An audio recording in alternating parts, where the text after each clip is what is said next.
Welcome to Citizens Forum. I'm going to be your host for this interview. The first part of the show today, we're going to have our Walton Jack segment, and we're just going to be talking about topics of the day and our reflections on those topics. So, welcome to the show, Jack. Thank you, Walt. And what do we have to talk about today? Well, I just want to start off just talking a little bit about, I don't even know what to call it, but I'll use the person's name, who is Omar Khadr, or the U.S. Army torture case, or the why were we ever in Afghanistan case, however you want to look at it. But I just want to congratulate the corporate-owned media, because they've done a great job. They have kept, for 3 weeks now, they have done a great job of dividing Canadians on a very emotional issue, and have us arguing over this particular case, which they love because, for many reasons, but especially because it's anti-Muslim. So the media loves stirring up anger against Muslim people. And they never get to the real issues, which was 9/11 true? Why are we? And, did corporate America fund Adolf Hitler and the Nazis? Yes, they did. Why aren't they doing it? Why do we trust them? Why do we believe the stories they keep putting in front of us? And they set it up, they put it on the front page, and we start arguing about it, whatever it may be. Yeah. And they're laughing because we're not talking about a lot of vitally important issues, like what's happening to our economy, what's happening to the environment, what's happening to our society. That is all shoved to the side by the media, and they focus us on what they want. Well, there's so much to say about that, and I said it quite a bit a couple of weeks ago. But on my mind since then has been, I think one of the big components of the story is that our government aided and abetted a torture of torturing Omar Khadr. Yes. The Supreme Court of Canada found them guilty of that. That the ruling that they said that he warranted to have compensation for their actions. You mean it was the Supreme Court? Yeah. Well, that's funny because the media kept blaming Trudeau. No, the court itself ordered the reward that they said, okay, the government has to compensate Omar Khadr for what they did to him. Now the thing is that they helped the U.S. government torture him. Now shouldn't that be the big story? Like, Well, how come nobody goes to jail for this? Completely separate from Exactly. the whole issue, and I mean somebody from the government. Yeah, I know. What's going on? Like it was serious enough that they were willing to pay him $10.5 million. Obviously, there was something happened. Now, in my view, this is not a mistake. This is a very deliberate action. It's a crime. It's all deliberate. To torture someone. Shouldn't that be the big story? Shouldn't that be And what the other we're big talking story about? is a lot of Canadians paid a very, very heavy price for that war. Yeah. They were involved, people were injured, killed. I mean, and, the whole question of what is the real story? Well, in Afghanistan, you do have to ask the question: is this a just war? Is there something? Is there involvement there? Well, US hey, involvement? George Bush says it is. What more could you possibly But want? like if it's an unjust war, and they're invaders, and say if you're in Canada and a country where some foreign But of course, the powers invading soldiers you, and the people, they're doing it out of the best of intentions because we're sold a story that it's all about democracy. But we can't go back and discuss that. We're not allowed to discuss the concept of an unjust war. Look at the whole issues around ISIS, and it's a totally invented group, and the war is invented. Remember the show, the movie that Dustin Hoffman made about 10 years ago, maybe 15 years ago, called Wag the Dog. I heard about it, but I never But they saw it. invented a country, and they invented a war, and it was supposed to be a bit of a comedy. But this is happening, and if we can't ask those fundamental questions, then do we really live in a free society? We have to ask those questions. And who runs our society, and why are they running it the way they are? And of course, I think it's the corporation. They own the media, they control the politicians, so they control the government. We live in a corporate dictatorship, and it's turning into a nightmare very quickly, Yeah. just by what they're doing. Okay, let's move on to the NDP, the great white light that we all voted for, or I mean, I did in the past. Now I know better, but I just jotted or down. maybe I'm wrong. I jotted down a couple of words here. Photo radar.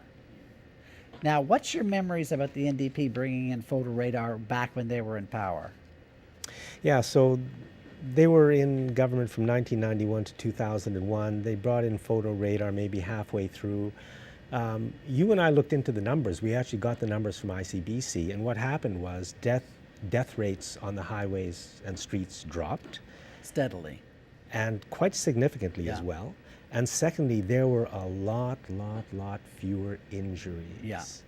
Yeah. And I mean, injuries, you can get a few cuts in a car, or you can be destroyed for your Yeah. whole life. There was less. So in other words, that's what photo radar did. It saved lives, and it reduced people getting hurt. The media from day one were totally opposed to photo radar, and I guess the corporations that own the media. And I wondered why at the time, but now I think when you get right down to it, it's because they don't want any enforceable rules anywhere. Yeah. They want the bully, the ones who want to break the law, to always be able to do so without penalty, because they, the corporation, are the biggest bully and breaker of the law Yeah. of all. And if there's any laws that can protect us anywhere, something like photo radar, somehow it might be used to protect us against them in a broader way, and they won't allow it. Yeah. It's too bad that they're backing away on that, because, politics aside, it really did reduce a lot of pain and suffering. And when they had photo radar on Malahad, it was not that bad because people slowed down. I don't know what happens when you drive up past Goldstream, but most people seem to lose their abilities to be rational, and they step on that gas pedal. Not most, but some. Well, enough. It's a bit. And It's if you enforced some rules, it wouldn't happen. But knowing they- that there's they a photo don't. radar there, people just slow down. They just. If they, I saw it. The whole city slowed Yeah. down, and I'm going back to the mid-1990s when Yeah. they put it in. I don't know why the media, CFAX and CKNW in Vancouver, photo radar keeps people from getting hurt. It saves lives. It reduces stress. Yeah. Why does the media hate it? And that's a very important question, because really, why does the media that always pretends to be our friend and always looking out for us, why do they hate photo radar? It's a really good question. We're going to really speculate on a lot of that, but let's just kind of plow through some of these issues. Okay. So the NDP has said at this moment they're not looking into Not photo going to radar. do it, although they did bring it back in the 90s, and it was effective, and it did save lives. So it seems to be a contradictory position. Now, on fracking, I never completely understood the NDP on fracking. What's the NDP position on fracking before and after Well, the that election? was their position in the past. You weren't supposed to understand it. Nobody was supposed to understand it. So you could vote for them, right? Oh, yeah, they're going to stop it. Oh, yeah, they're for it. But now that they've been in government for, a week? They're totally for it. Totally 100% supportive of LNG and of the fracking on which the entire LNG industry in British Columbia is based, which Yeah. means the poisoning of massive amounts of fresh water. And the NDP is 100% for it, and they're so sorry that Petronas is gone. Okay, there's a lot to be thought about there, but we'll have to talk about it some other time. We have Kinder Morgan. Okay, but we Pipeline? should say fracking is like a crime against humanity and the planet and the environment. Yeah. And for the end, it shows how corrupt our entire political system is and Yeah. our whole society. Yeah, it It's is. pathetic. And the media is totally for fracking as well. They couldn't be happier with fracking. Well, there's an ideology that's prevalent, and it doesn't matter what you call yourself or what political party. When you're in government or near power, all of a sudden, they all start looking a lot alike and saying the same things. Yeah, And- it's the corporate agenda. Yeah, and not to worry about being contradictory. They're hoping that we just all have amnesia or something. Now, in Kinder Morgan pipeline, the NDP were they in favor or opposed to it? They have been basically completely opposed to it, certainly through this election period Yeah. and for a few years. And they were going to do everything in their power to stop it. Yeah. But now that they're the government, I think the line is that they will not even delay the permits. So, I mean, when you're talking about delaying permits, I mean, you can delay permits forever. I know, you and can not throw- even look like you're you can delaying throw them. You regulations just at want it. a little more. I So, I mean, it's an easy game to play, but they're not going to play that game, it seems. And then we have, okay, maybe we should mount the Imperial Mines, who Mount Polly. had their tailings pond drain into the headwaters of the Fraser River, 25 million cubic meters of sludge. A huge environmental catastrophe that really the impacts of it are really being kept hidden from because it's gone. Yeah. It's never talked about anymore. Well, it is an ongoing disaster that will play itself out over really centuries. Now, is there a deadline for when the provincial government can actually? What I heard was this, and I'm not sure if I've got the thing right, but Yeah. I think there is a I can't remember what it's called, but you have to press charges within, I believe, 3 years. That's what I got from some people Yeah. on the internet. So you have 3 years to press charges, and that, or the timeline, whatever it is, ends in mid-August. So in other Yeah. words, if charges are not laid by mid-August, it's too late. So now Yeah. we have an NDP government. Are they going to do anything? Are they going to do anything about Kinder Morgan? Yeah. I mean, just, and it wasn't an accident. I mean, this Yeah. was just, it's like, who cares? Let's Well, the just do what engineering we firm want. was warning Imperial Mines that their tailings pond was going to fail. They refused to monitor it any longer. They hired somebody else to come in. When it did fail, they blamed it on the engineers, and the engineers took the rap. But that's the same as far as it went. Nobody paid any fines. Nobody went to jail or anything like that. So, and we're kind of might be missing an opportunity to actually get to the bottom of it if they just let the time slip away. Now, And, the lake they poisoned, which is Quesnel Lake, Yeah. I think. I mean, I believe I've read that it was one of the most pristine lakes Yeah. in the world. And it's really, and we sit here, we have no idea what is going on, the massive destruction these mines create, and the tar sands, Yeah. and the run-of-river projects. I think that's why they concentrate people into the cities, right? So you can't see what they're doing outside.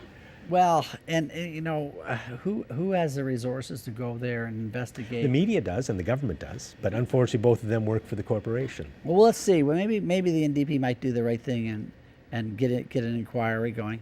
Now, we just were told last week that You wanna bet any ICBC money is on going that? to raise rates by 20, or have to raise rates by 23% in order to cover the break even now. So what's the story with that? I'm not sure. What I've heard in the media is that ICBC will go bankrupt unless rates are raised by 30% in the next couple of years. Yeah. I mean, it cannot. It is simply paying out more than it's taking in. Yeah. So, but a couple of other things have come out. One is that the Liberals have been taking out hundreds of millions of dollars, and somebody even said $1 billion in 1 year from ICBC for quite a while. So they're sucking it dry. And we're never told this. All of a sudden, when the Yeah. NDP comes to power, the Liberals release this report saying, oh, by the way, ICBC is flat broke. Well, you've been taking, and the media pretends surprise. Well, Yeah. they knew this. They knew the Liberals were destroying ICBC.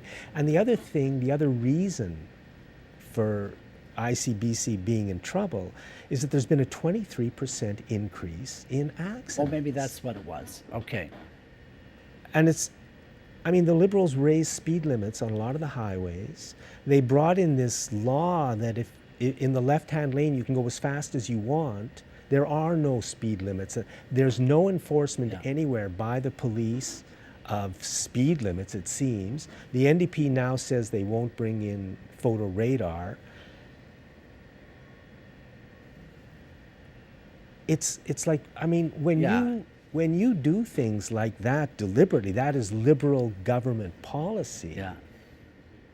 and 23% increase in accident rates. I mean, is this, how far off of murder is this? I mean, On that what's happy going note, on? Jack, that's. I mean, I just went through those points there, and you can see there's so much to talk about, and especially the ICBC. You know, you think they should be really pressing. And they for do it full- all without asking people. I mean, did the people of BC want speed limits to go up to 100 and whatever it is? Yeah. I mean, if we want it, okay. Yeah, But they don't ask us what we want. They just tell us Yeah. what we think. And then they go ahead and do it, which is what they want. yeah. The province, the city, the country has gone crazy. Yeah. Well, anyway, hopefully the NDP will come good on a few issues and Do you really think? help us out a bit. We do have the green influence on the government. Let's see what happens there. Yeah, well, today I read that they were quite disappointed in the LNG position, or at least Yeah. in the Kinder Morgan thing, because suddenly the tone has changed. Yeah. I mean, shouldn't they ask people? Did they come to us and say, Yeah. oh my God, we're out of time? That's why I'm worried about the whole thing with the proportional representation. I have no idea where that's going to go, but we have to wrap it up, Jack. Great talking to you about those issues, and let's see how it evolves in the future. So that completes this segment of Citizens Forum. Welcome back. I'd like to start by thanking our volunteer crew and the Shaw staff that makes this program happen every couple of weeks. Our guest in this segment is Walt McGuinness. And Walt, we're going to talk about something that I consider to be the next nightmare coming into our neighborhoods. This one is from TELUS, and it started on your street, and I guess it's happening across Canada. You can tell us what happened. Well, it is.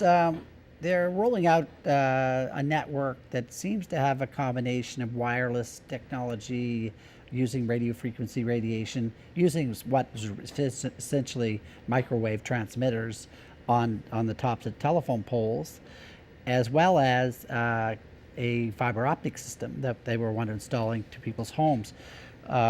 Just last Friday night, TELUS executive or TELUS representative knocked on their door and said, "Oh yeah, we'd like to put fiber optic cable right into your service box on your house. You don't have to pay anything, and if you want to activate it and get involved, use it, you're going to pay a fee and all that." So it's like cable TV or Yeah, and I cable said, "Well, that internet. sounds pretty good." Then he said, "It'll also enhance your cell phone reception here." And I said, "Well, hang on here. Like a fiber optic cable doesn't emit radio frequency radiation. It only a wireless system will do that." I said, "How would the fiber optic be related to this wireless?" And he said he didn't know. And so I said, "No, I'm not He didn't interested." tell you that. He told you it was a fiber optic cable. He was just talking about fiber optic cable. So that means, I mean, I guess that's the official line. You Yeah. don't mention the wireless, because a lot of people don't necessarily want more wireless in Yeah, their one might lives. consider that to be deceptive right from the start. But anyway, I declined. I started looking into it over the weekend. And of course, I was aware of these networks going in. But it's hard to understand exactly how the technology works. But from what I understand, is basically they run fiber optic cable down the street. They connect a series of microwave transmitters to that fiber optic cable. So the signal is picked up by wireless technology, then put inside a fiber optic cable, and off it goes. But they just failed to mention the wireless component of their system. Now, This isn't one central wireless thing somewhere. This is on every street. on every street, they want to completely blanket the country. They want to blanket the world with wireless, this type of wireless technology for using like with self-driving cars and this type of technology, right? So, okay, so how do we know exactly what they're doing? And how do we know it's safe? I think for a lot of people that's an issue if you want to go into that. Well, we should maybe the same old they parrot the same old lines you always hear from these companies that wireless technology is safe, and they say that Health Canada says it's safe, but they don't tell us, for instance, that Health Canada's model of safety has nothing to do with biological harm. Health Canada has a set of guidelines based upon the idea of thermal heating. That means you can be irradiated by microwave radiation up to a point where your body temperature will go up 1 degree Celsius over a period, I think, of 6 minutes. and that's okay with them. So they allow thermal heating up to a certain point, and they totally don't acknowledge any biological effects whatsoever, any health effects. Now, The health effects take place at much exactly. lower levels. Now we're talking about So that Health Canada gross. basically This is a doesn't very care. gross physical effect, heating tissue. That's what happens when you put your something in a microwave oven. On your notes here, it says these things, which are going to be on every street, basically, Yeah. emit microwave radiation at power levels that will expose us to radio frequency radiation at levels many times greater than a cell phone tower. That's right, because proximity is everything in this sort of exposures. Now these transmitter receivers are going to be within a few feet of our houses in some cases, where houses are close to the street and all that. And the measurements taken off these transmitters show a very high exposure level. Now it's many times less than what Health Canada allows. But the Tell thing is- Justin, because I'm sure if he knew about this, he'd do something. Well, the thing is that I wrote down. I was thinking, well, who do you turn to, Jack? Your health officials are sold out on it. You have. Media is owned by it. Oh, we know about the media, but how about academia? The University of Victoria. Okay. We had researchers up there developing microwave weapons using the same technology to harm people, and going out in the evening and speaking in public forums saying that there's no problem with this stuff. We have our political representatives. We know. I know. I visit John Garrison and express my concerns about this, and Your NDP member. of the Parliament. NDP member at Esquimalt, and basically he said there's a lot of people think this is nothing wrong with this, and he basically acted like he looked into it, but the facts stand.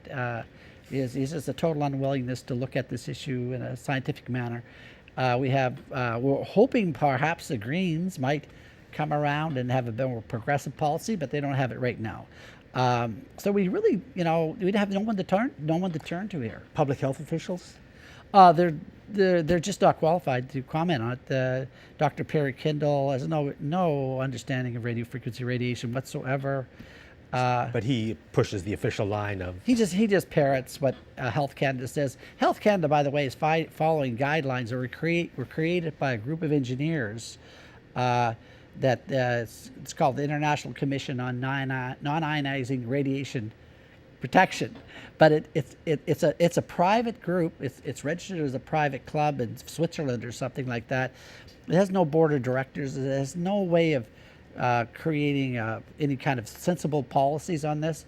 This is just a bunch of engineers that are, of course, hired by the industry, and they get together to tell everyone that there's no problem. They pass those views on to the World Health Organization, who just basically parrot that, and on down to Health Canada. There's no real examination of the science that shows that there are real biological effects, and showing that there are very serious health consequences. And so what's happening is it looks like TELUS, and I guess other providers as well, are going to be across the country starting to put in more of this Yeah, harmful radiation that's right. because they just want to keep giving us more stuff. There's money in it. There's a lot of money in it. There's self-driving cars. By the time we get around to self-driving cars, the public's brains are going to be fried to the point they won't be able to drive a car. Is that what it's for? In part, Well, or other? they quote that as well as anything else. That wireless coverage is so essential to us that we can never survive Yeah, without you've got to it. be able to watch the hockey game on your cell phone as you're walking down the street. This is You important. have to be. Yeah. And if it's poisoning everybody, which it is, Yeah. then the official policy is we don't care. I just let you know that I phoned TELUS and I tried to put in a complaint or express a concern. There was nobody you could do that with. Now, I just happen to be working on this show, and I'm the producer of the show, so I wrote a little note to TELUS. I said I want to talk to somebody because we're going to talk about it on our show. And that's when I got a media relations person, and I've been bouncing emails back and forth for the last week or so. It's all baffle gab and BS, and it's totally impossible to understand what she's saying half the time. She won't answer one question directly. Even What on questions would you like to have answered? Sorry? What questions would you like to have answered? Well, a very simple question is, are you going to put microwave transmitters on our street? Okay. By the way, just before the show today, I got a very short memo saying that I think I wrote it down. The quote was, we are not looking at installing microwave. I spoke with our team and can confirm we are not looking to deploy small cells in your area. We are not looking to deploy small cells in your area. You know, whenever you hear that term, we are not looking at, or we are looking at, I often hear politicians say that. Looking at, what does that mean? Are you going to do it or not? This isn't even looking at, this is looking to. Yeah, Deploy. So I did write back and say, are you going to do it or not? And I'm waiting for that answer.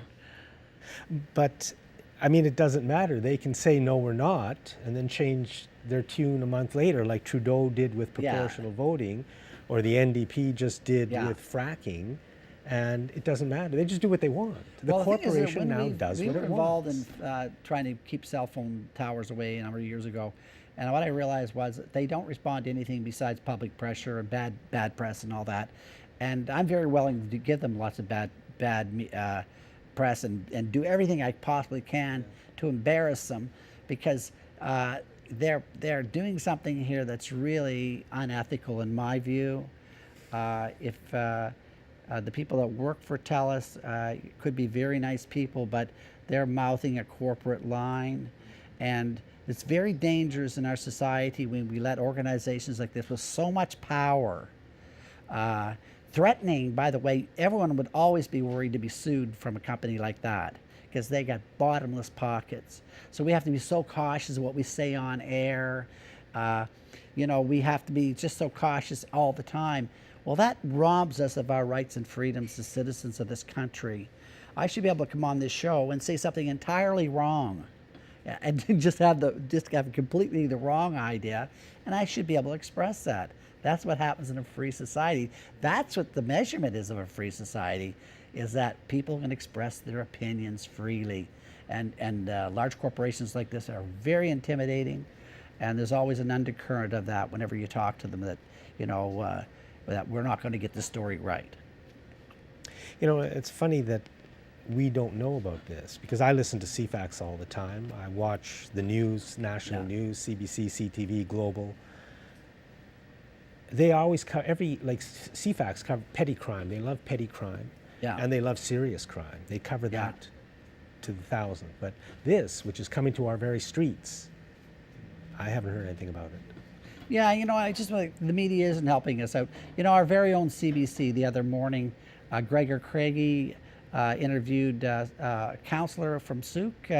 They turned down an application, put a cell phone transmitter someplace in Souk. The whole council voted against it except for one person who voted for it, and they interviewed that person. She parroted the lines that you hear so many times about Health Canada and all this other nonsense, and that was the way it went. That was the interview. So thank you very much, CBC, and thank you very much, Gregor Craigie. That's not journalism. To me, that's what's so disheartening, is that we have an organization. CBC is supposed to be our broadcasters. If only it was. Yeah. If only it was. But CBC is as corrupt as all the rest of them all the time. Okay. Thank you very much for watching this segment of Citizens Forum. Welcome back. Our guest in this segment is Isadora Godchild. We're going to be talking about housing, homelessness, and all the issues around that. So, Isadora. And I'd like to thank you so much for inviting me on as a guest. Oh, well, I thank really you so much for coming on. appreciate it, even though I went to the wrong building, but oh well. Started. So as I can speak to the homeless thing, as everybody can, it's been in the forefront for quite some time. The lack of affordable housing has been another long-standing issue.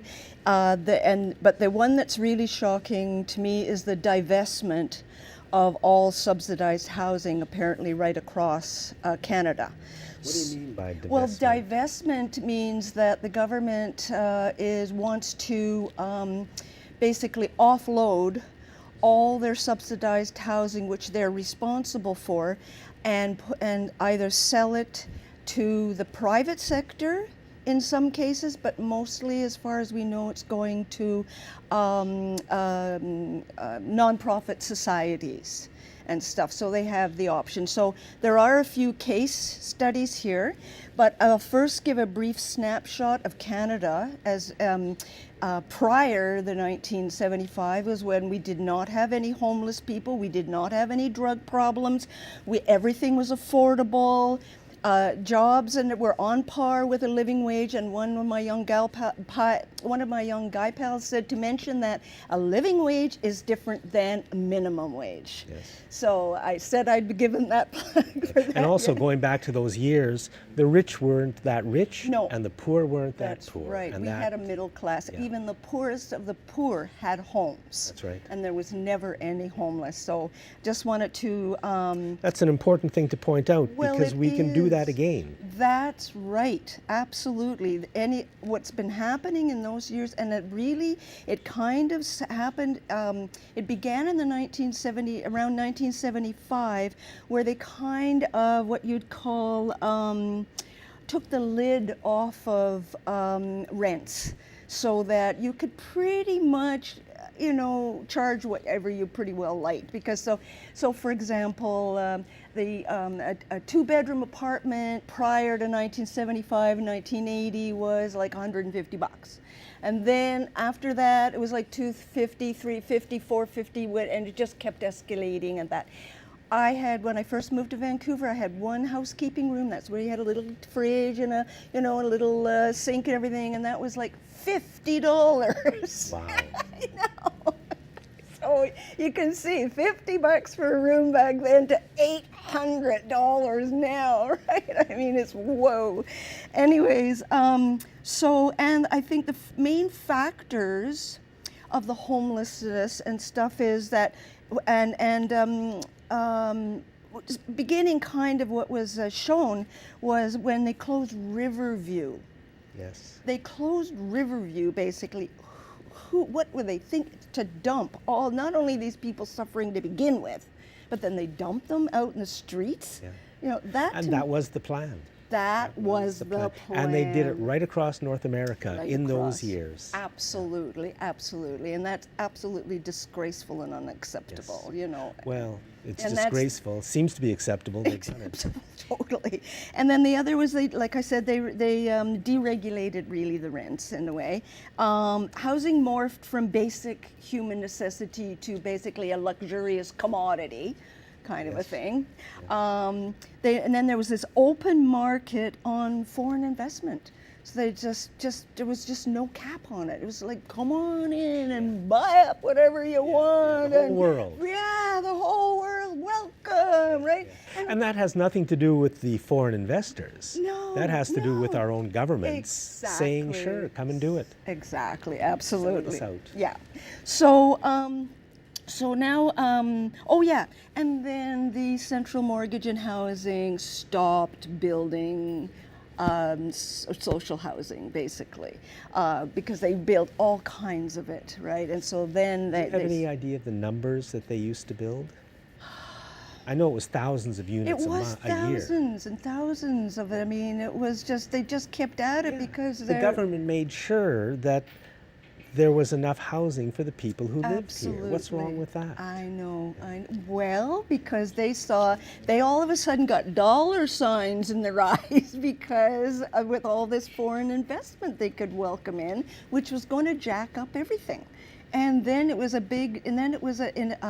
worthwhile to get in the real estate business, kind of a thing. So I'm going to cut to now Little Mountain, which was really, and this is from the Rabble blog, I think, and it's called rabble.ca. Everybody can Google if they want more information. Rabble.ca. And it says news for the rest of us, because mainstream media isn't for us. They just want to feed you a bunch of stuff. And so in this one it says 10 years later, the fight for social housing at Little Mountain continues. And this was April 7th, 2017. and it shows a picture of them demolishing it. And apparently, this little mountain was right next to Queen Elizabeth Park, and it was prime real estate. So there was some social housing there? Oh yeah, there was like 400 units or something like that of social housing there. And so anyways, the federal government had, what was it? Wait till I go here. Okay, and so when they got sort of notified that this was coming down the pike, and so and this was from BC Housing, and then so what happened was, a group called the Community Advocates for Little Mountain began to protest this and were activists, and it was so it's an acronym CALM or something. And so Little Mountain was a housing community which was built by the federal government in the 50s. That's when Central Mortgage and Housing was building everything for the average person, so to speak. And it was a community which was for social housing and whatnot. And then when they decided to divest and privatize, in the 1990s, the federal government sold Little Mountain Housing to the province. Are you ready for this? $1. For $1. Okay. $1. So now the province had it. And now the province had it. So now it's in the hands of the province, right? So they carried on, right? And then around 2006, people who lived at Little Mountain started hearing rumors that something was coming down the pike.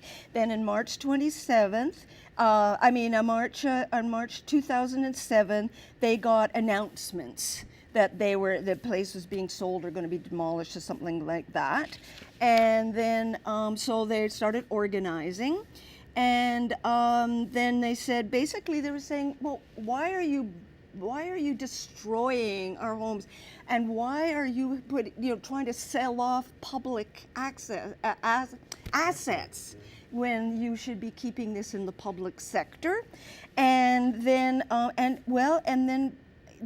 here it says the BC government or the BC Housing said, oh well, we're going to have 2,224 replacement units and all this kind of thing, but that really actually never quite happened. And we'll fast forward, because what did actually end up being was that in the process, while they were telling them had to go and the people had to move and everything.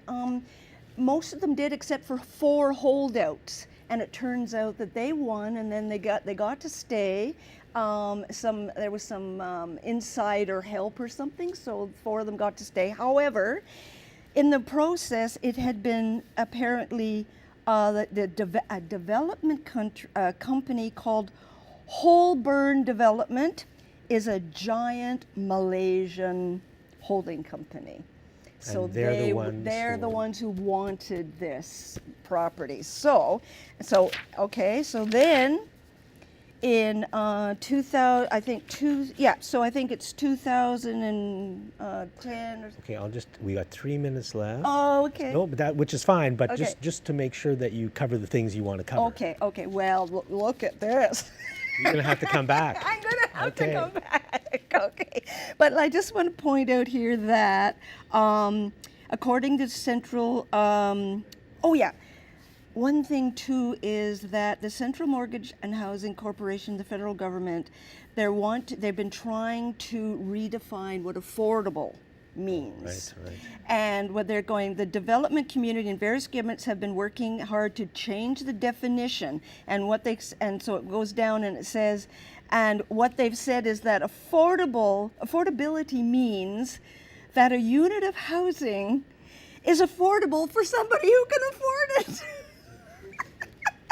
I mean, oh my gosh, because there's social housing, there's affordable housing, there's low-income housing, there's subsidized. There's not enough housing. No, there's not, and so I didn't get to the divestment. So I guess I'm going to have to come back to do that part of it, because that's really important, because that's kind of been under the radar for quite some time, and it came to the forefront for us because we are living in subsidized housing. So that's why The whole situation is crazy. Well, it's It's you know, absolutely bonkers. It's a gong show, really, because it's just. I mean, how inhuman not to provide housing for everybody in a country with this amount of wealth is Second just, biggest country in the world, only Absolutely. 35 million people, Exactly. every natural resource, lots of people who can build houses, Absolutely. and they tell us we somehow can't have enough housing. I know, Yeah. exactly. And from that, some people are making a lot of money. Mega bucks, yeah, totally. And everybody else pays the price. Absolutely. And the politicians and the media pretend that's not really happening. Oh no, of course They not. keep no. saying, well, yeah, there's a shortage, know, something's I wrong, know, I housing know. prices are too high, there's homeless people. I know. Housing prices are too high, there's homeless people. Exactly, They pit yeah. the homeless people against everybody else. They Yep. cause that trouble, but they never That tell us rift, the truth. that division, that kind of thing, and I have the Auditor General's report. Okay. So Next yeah. time we'll cover Okay. it all. All right. Thank you very much, Thank Isadora. you very much for having me. And thank you for watching this segment of Citizens Forum. Welcome back to Citizens Forum. I'm Walt McGinnis, and I'm going to be interviewing Jack again. And we want to talk about what's been going on with the new and improved bridge that we're getting in Victoria, as well as a couple other things. So, Jack, can you briefly just give a quick overview of what The plan. what the plan is? Okay. First, I just want to start by this book was recommended to me. It's called Canada, The Case for Staying Out of Other People's Wars. Canada, The Case for Staying Out of Other People's Wars, written by William Geimer, Geimer. Okay, the plan. Yeah, so I think there's a plan for this city that has nothing to do with the people who live here. This is a plan that is made by the corporate community, the big business community, the politicians, the senior staff, and the media. It's not hitting the front pages at all. Yeah. And so the Blue Bridge, I think, and I could be wrong, I could be wrong about all of this, but this is what I think was happening. There was no need ever to do anything with the Blue Bridge except fix it up. Yeah. And that was the initial recommendation from the engineers. Printed in Focus magazine a few times, they printed the memo that the engineers sent to City Council, or at least to the city staff, and said they recommend, it was about a $9 million repair. The media, I don't know if they've ever reported that, but you may remember years later we voted in a referendum, and then the cost of the bridge was around $50 million. Yeah. And what we were told by everybody was that it was cheaper to build a new bridge than it was to fix the old Right, bridge. yeah. So what happened to the $10 million? Okay, so that's there.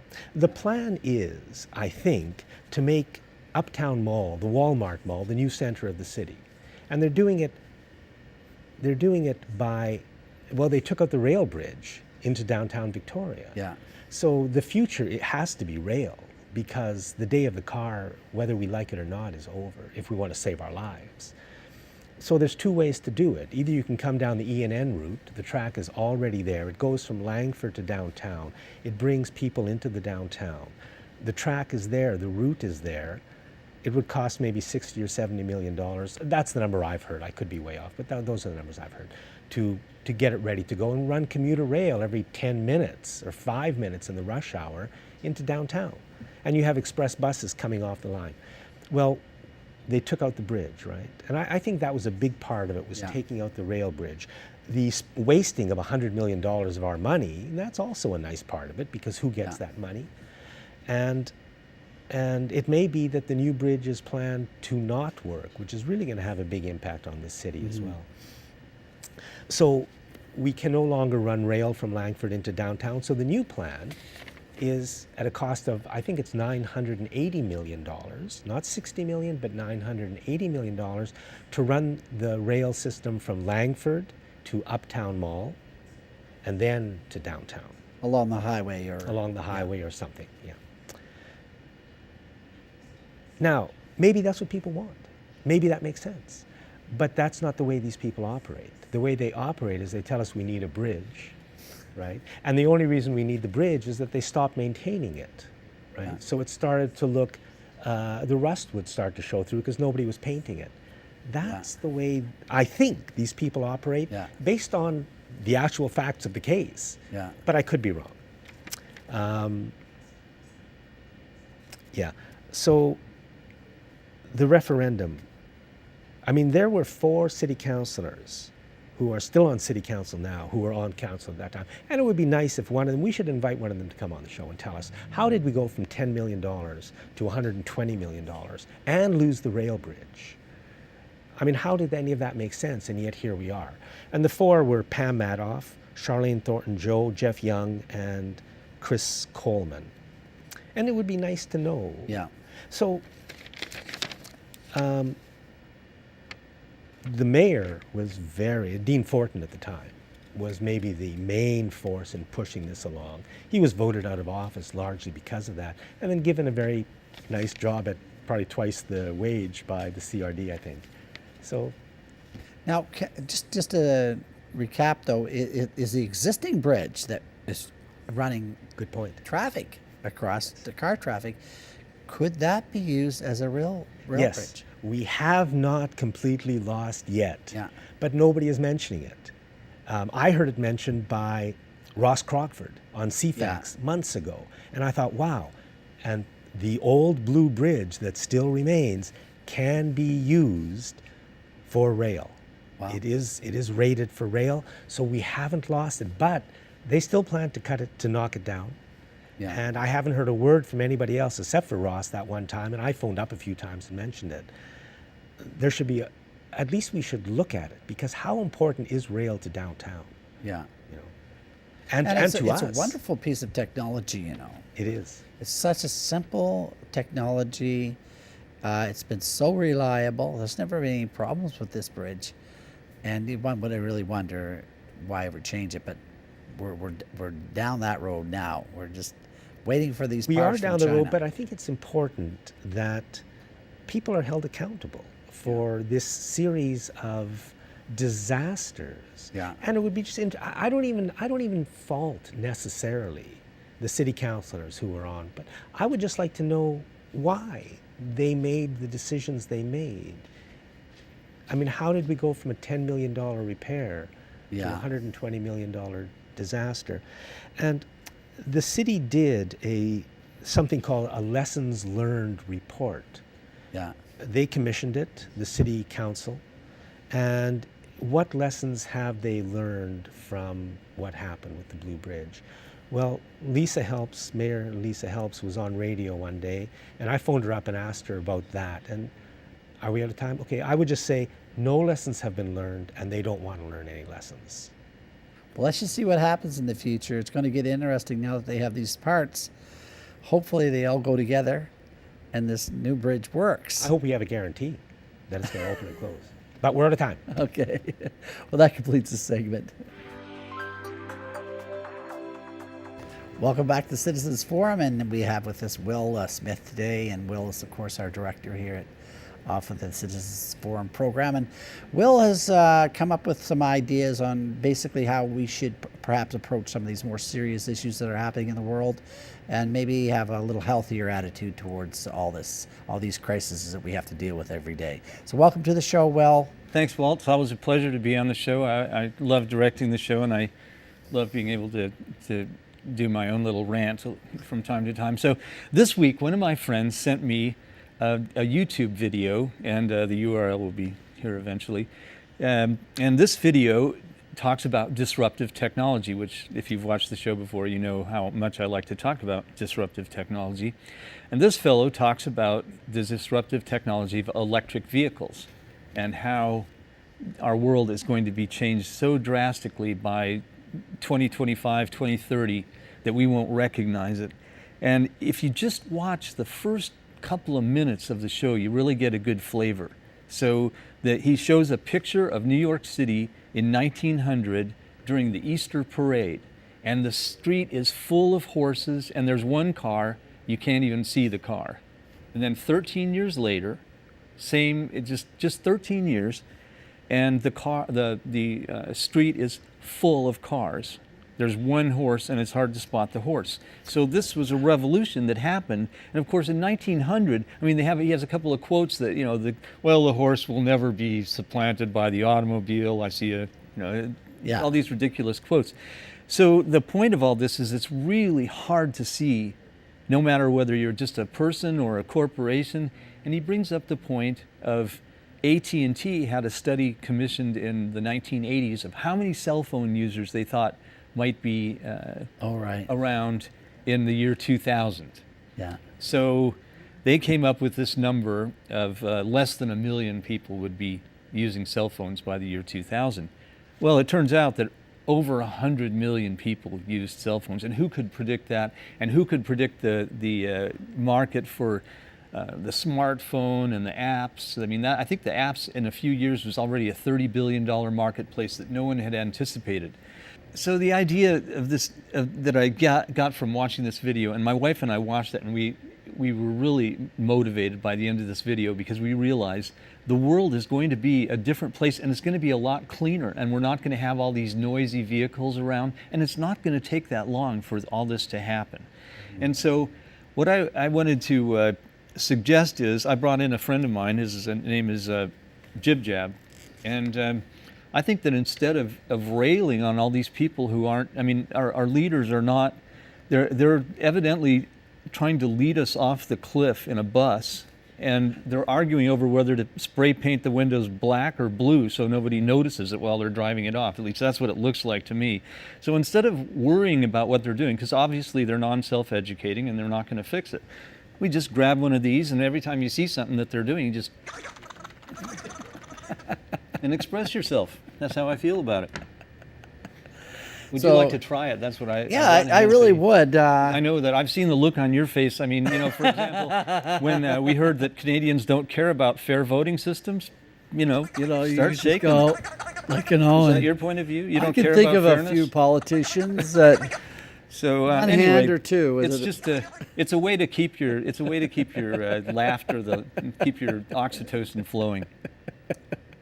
That's And wonderful. Well, So the other thing I just wanted to bring up is I'd like to talk about this disruptive technology, and I think that this fellow didn't even mention hemp, and I think that's going to be cannabis, so that's going to be another one. But I was walking down the street and I found this book, Physics for the Rest of Us, and I started reading it, and it's a really kind of a chatty book about all the things that have been going on in physics for the past 100 years that nobody's really paying attention to, or at least the mainstream is not paying attention to. The world is changing very quickly. Our consciousness is changing very quickly. And if we all just start paying attention to how wonderful the new world is going to be instead of how terrible it's been, Yeah. I think we're all going to be in a much better mood. and unfortunately, we do focus on all the problems on the show. And I think we sort of see it as our job to bring these things up. But, we all want to find joy and happiness. And just coming here to the studio and with all these fine people here, and just walking out in the day today with the beautiful sunshine. And Oh, yeah. you have to say, okay, this isn't so bad. We want to protect what we have. And we do have a sort of responsibilities to go about trying to make positive changes. But I think the message you're giving, and what I think is important, is that we shouldn't get too tied up. We shouldn't get to a point where we kind of lock ourselves up and we don't even see options anymore. We just see problems. Well, people are responding. I mean, humans are we look at things and we take action. I mean, some of us don't talk as much as others. I noticed, I was reading Der Spiegel, a German mainstream online magazine, and they had a really nice article about a woman who she's given up on achieving a political solution, and she's not going to try to, she's not going to do anything negative. She's working on creating garden space. Yeah. And in Berlin. So and they've got, I think they've got all these garden plots, and they're oversubscribed by a factor of 3. So see, people want the world to be a better place. If people are saying, I want to make my own garden, Yeah. that's voting for a better world. and I'm going to get my hands dirty and do it myself. And instead of I like to see instead that. of focusing on our differences, Well, instead of saying, Yeah. why doesn't some politician fix this? Politicians have made it abundantly clear that they're not going to fix anything, at least at the federal level. They don't Yeah. care about us just living our lives. yeah. So anyway, so I just think I want to put this in perspective, and I think it's incumbent upon each of us to get a better worldview and look at not the world that's going down, but the new world that's coming up. It's very exciting. Now, should we all have a jibba or a jib jab? I think they're are you illegal. marketing these? I think they're guys? illegal now, but Oh, I see. they were considered a little bit politically incorrect. So Well, I hope you bring Jibba in again, and if need, I'll have a chance to reach over and grab. grab. Thanks, Walt. It's a pleasure, Will. So that wrapped up our show for this week. I hope you enjoyed it.